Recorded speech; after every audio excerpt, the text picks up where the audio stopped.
So here we are on episode 21 of Andromeda. Very eventful turn this time around. This battle in the Mercs isn't very interesting, it's just Ermor raiding Light PD. And this right here was him pinging the throne in Nethermark. Looks like this is a Lore Master throne. 5 sages, one of them wearing a Berserker pelt, so he's not going to be any use as, well, anything really. I guess he could punch things. And this is the big dude. 1 water, 3 astral, 1 death. Not enormously scary, and even with his gems, yeah, there's not too much I can imagine him doing that would be really threatening, at least by himself. He is holding a Ring of Warning and an enormous Cauldron of Broth. The Broth is nice. This would be a good thing to pick up off of the battlefield. And I didn't notice this. Amid all of Ermor's arcane probing, he did cast a Fires from Afar at the Mercs before invading it. Now what Fires from Afar does is it hucks a few fireballs long distance and hits and possibly kills some people who can't survive being hit by a 15 damage fireball. But because he didn't have a scout here, we're not going to know until Saramatia's turn whether or not it hit anybody. And he's now concentrating all of his forces here on Pantocrator's Legacy. This is a pretty big army. There's a lot of cavalry on attack rear, and he even has a script to deal with Oreopagus potentially getting around to the rear. With these Equite back here on hold and attack cavalry. I think this is I think this script is a guillotine for Saramatia. But we'll see. If Saramatia does that oblique order thing again, that might actually manage to punch through Ermor's numbers. But you'd have to concentrate his forces on this army.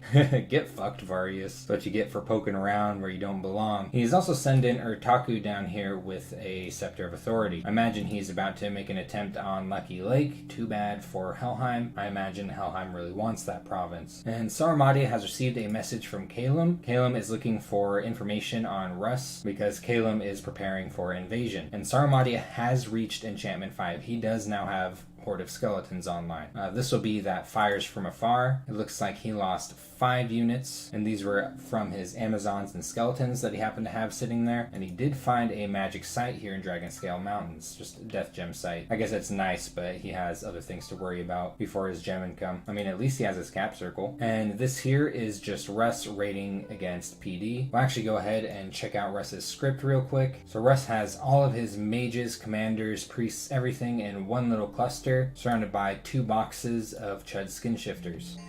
He's got a new Chud chieftain moving out and throwing javelins ahead of the entire group. So yeah, this is going to attempt to intercept this army next turn. This script right here is meant to envelop the enemy, with skeletons moving in the center and then 2 groups of Oreopagus coming around and closing off the sides, while a small group of cavalry with 4 Oreopagus is going to be on an attack rear command. But that will only happen if Russ either moves into Dragonscale Mountains or stays here in Fairy Forest. Saramatia is also concentrating a bunch of his units here on Pantocrator's Legacy. Now, I think it is a huge mistake at this point for Saramatia to move anything but maybe like a small raiding party outside of his capital or his main group of forces. We already know that Ermor is moving here with a huge death ball, and Ermor has almost all of his Death 2 mages moving up into Pantocrator's Legacy, while most of his good units are off over here messing around with Russ. I think him moving here and not into Pantocrator's Legacy with this army is a huge mistake. But for us, this means we do have a pretty big battle to watch next turn, so we'll be interesting. Maybe Saramatia will manage to do a large amount of damage, though.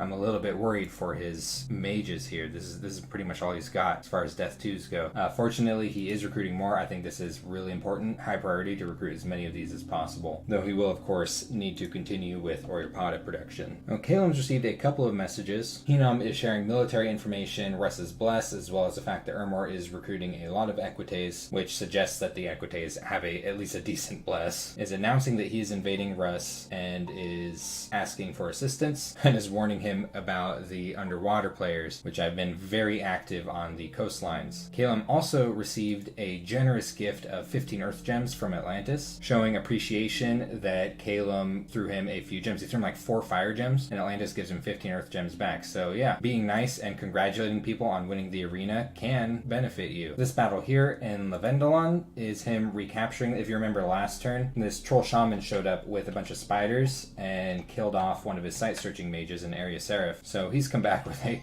pretty sizable force here to get rid of the problem. So the little spiders get killed immediately, Troll Shaman surrounded.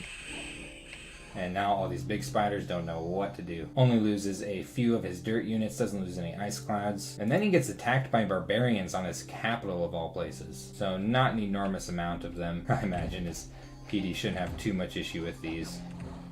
Though they do pretty much have to fight every single one to the last due to the fact that they surround them and don't let them retreat. Did lose a couple of ice clads that he was patrolling with. Damn! Now that's an invasion. Ermor taking Sarmatia on one province at a time. Atlantis bumping up into Helheim one province at a time.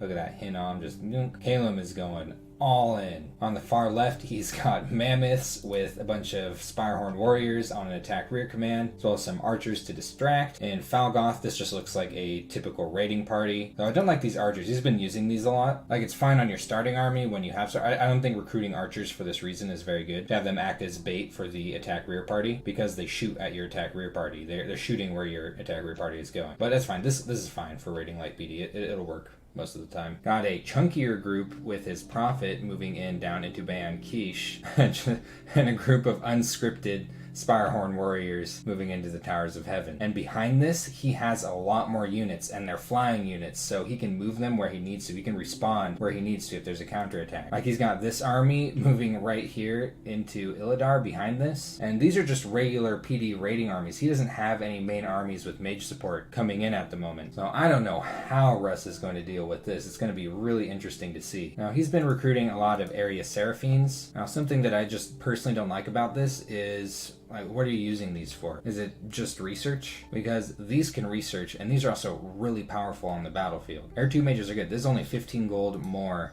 than an area Seraphine. The more of these you have, the more thunder strikes that you can field during a battle. Even recruiting these, I think, would be better than massing these. Like, these just aren't very good mages. They're really good for leading expansion parties in the beginning of the game, but beyond that, they're not very useful. Maybe he's got some plan with them that I don't understand. Yeah, I'm just giddy to see how Russ reacts to this. This is good. I don't think he's expecting this at all. And Helheim has also received a couple of messages. Calum is talking about the fact that he and Hinnom are invading Russ at the moment. Hinnom is saying the same thing, that him and Calum are invading the Russ-Ermor alliance, though Calum is trying to avoid hostilities with Ermor specifically. And quite perceptively, Hinnom has noticed that Rillia and Atlantis seem to be working together, even though they talk a lot of shit about each other. However, Rillia did just end the non-aggression pact between him and Atlantis. And Helheim put a bunch of corpse constructs into this underwater province here. Now, there's not a lot going on here, but corpse constructs aren't very good. Like, you'll see that they're stunning these units with their charged bodies, but then all they can do is just punch at them. Like, it does a lot of damage, but it doesn't hit very accurately. So, yeah. Just a small amount of Tritons cleans them up. Does rout, but not before Helheim is out of here. So pretty sad, quite a bit of air gems destroyed. At least he got to keep his Mound King. And he found 2 magic sites this turn. Lots of death gems and some water gems, which is nice. This is his first water income that he's getting. He did just reach construction 4. So he's now building a bunch of stuff. Storm spools to make his corpse constructs more efficient. Sanguine dowsing rod to make blood hunting more efficient. And I think he's thinking about sticking this thing underwater. But he hasn't built any kind of amulet of breathing that I can see, which is a bummer because it looks like Ermor's knocking on the door of this province. I think he's got to move pretty quickly if he wants a hold on that is non-confrontational. And Helheim doesn't seem to be responding to Hinnom or Calum, meaning that Helheim might be sitting out of this war and just kind of letting everyone else weaken each other, while he focuses on his economy, his infrastructure, his forging, things like that. Russ has a lot going on his turn. He did just reach Alteration 5, and sure enough, instantly casting Mother Oak. But something bad is happening. Hinnom is invading, and we'll just look at Hinnom's army composition. This is what Russ has to deal with. Just because this is a small amount of PD, it doesn't trigger the gem usage, so this mage doesn't see any reason to cast flaming arrows for this.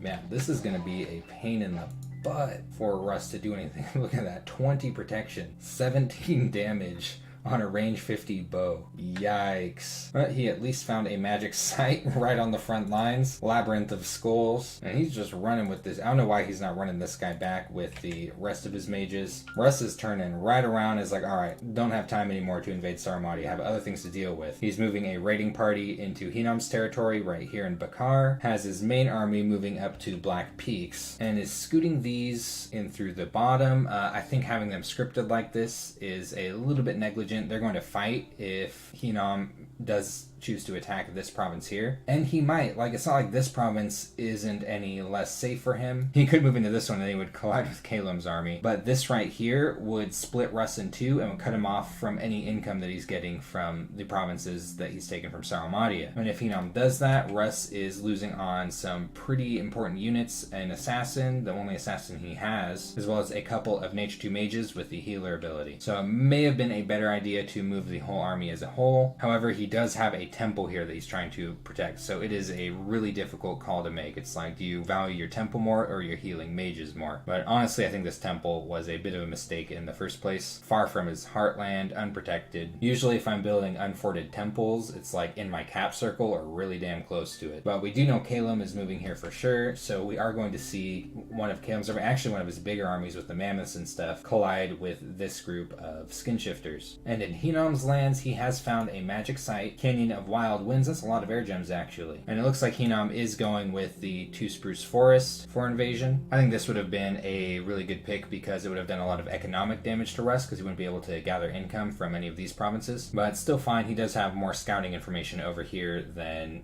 further into Russ's territory. And scouts are really important. He's kind of going into this one blind.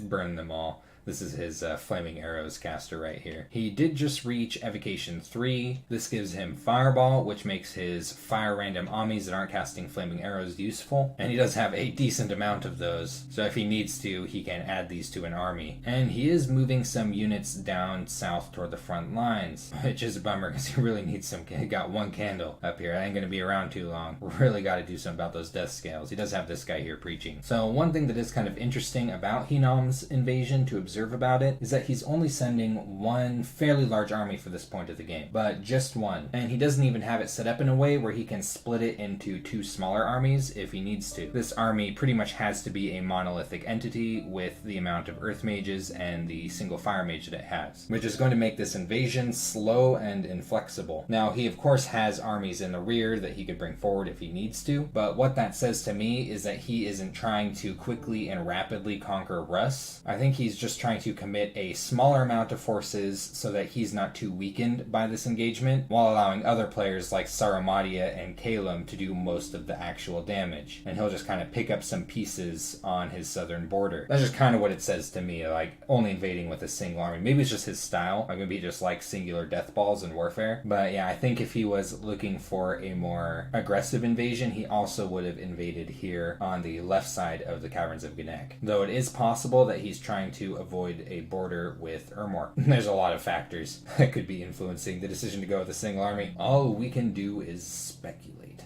And things are really still for once with Atlantis. Just some bad rumors. That's all that's going on with Atlantis right now. Like, it almost looks like a stale, but no, he's site searching, he's researching, he's preaching with this thing. Finally, thank God he knows. I wasn't sure if he noticed that, his Dominion was a problem or not. He just got the message last turn that Rilia is planning on ending the non-aggression pact, so I guess he's just kind of quietly focusing on building up his military and climbing up his research goals. So Alteration 3 again. Maybe for Ironskin? Is it really just for Ironskin for his Basalt Kings? Is there something that I'm missing here? This is the second Atlantis player to prioritize Alteration 3 in the early game. Maybe Numbness? I mean, this isn't a bad spell. The range is pretty bad. It's like, why not just use freaking Water Strike? I think this spell is much better to spam if he was going to spam something. And I also think that if he was planning on thugging out his Basalt Kings, construction would be a better goal, because right now he can only make the most basic of equipment, and they already have really high natural protection. What they want is additional protection from armor. But yeah, there's something serene about this. It's nice to see Atlantis being calm, and Rilia has received a very long message from Atlantis. There is a lot of flavor in this message if you're interested in reading it. The gist is that we will fight. And Rilia did have a battle on a throne province here in Nuptia. It's funny, It's almost a mirror match. I guess the unit composition is different, but is this the rebel? Is this the Mind Lord that didn't like what Rilia was doing? Skulking off in the shadows, growing his own army? Well, it looks like he should have made more friends. Looks like the main thing that Rilia is relying on for this battle is water elemental spam. And get used to this if Rilia and Atlantis end up going to war, because you're going to see a lot of it. Looks like he managed to rout the armies on the throne. Didn't end up killing the Mind Lord, but that's fine. It has nowhere to go. He didn't lose anything important. No, not the hippocampuses. Well, he didn't lose anything that's really important. The Abodais did a lot of work with their Theft of Life spell. Yeah, it looks like Rilia might be relying on a death ball for this. I don't see him having any raiders set up for the war that's coming up. No, maybe he'll figure something out. But yeah, raiding around Atlantis' forts is going to be really important in applying economic pressure, because as it stands, Atlantis is going to be able to shit out a pretty big army if he wants to of deep ones, which funnily enough are better than the units that Rilia has available if Atlantis continues to be allowed to have a good economy. Well, the first things I think you'd have to go for with this composition, with these scales, with this matchup, I think you'd really have to focus hard on destroying Atlantis' economy. Now, because he had a non-aggression pact, he couldn't morally do a surprise attack, which would have been very good when it comes to trying to hamper Atlantis' economy. He, of course, is allowed to, you're allowed to lie in diplomacy in these games, as long as it's not like trade. There's no rule preventing him from breaking a non-aggression pact, but a lot of players that use non-aggression pacts don't like breaking them because they don't like it when they're broken against themselves. Well, yeah, I wonder if he brought enough slave princes along. So that has been turn 22 of Andromeda. Full-blown invasion next turn from Calum. Looks like the water is about to get bloody. And we've got a couple of decent-sized battles next turn to check out. So it's going to be a really exciting episode, and I will see you there.